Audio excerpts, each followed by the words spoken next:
کھلی مخالفت کرنے والے دشمن سے منافق بن کر سہارا دینے والا دوست زیادہ خطرناک ہوتا ہے۔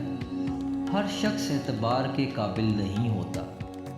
لاشعور لوگوں پر اعتبار کر کے اپنی زندگی کو اور مشکل نہ بنائیں۔ مخلص دوستوں کے لیے قربانی کیا کریں اور قربانی دینے والے مخلص دوست تلاش کیا کریں۔ محمد صلی اللہ علیہ وسلم نے بھی مدینہ ہجرت کرنے سے پہلے اپنے مخلص ساتھی حضرت علی رضی اللہ تعالیٰ عنہ کو اپنے بستر پر لٹا دیا تھا، اور یہاں علی مرتضیٰ نے بھی شجاعت کی مثال قائم کی اور اپنی جان پر کھیل کر رسول اللہ صلی اللہ علیہ وسلم کی لاج رکھی۔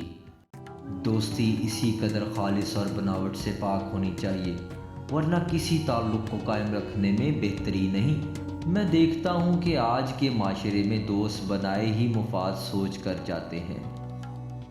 افسوس۔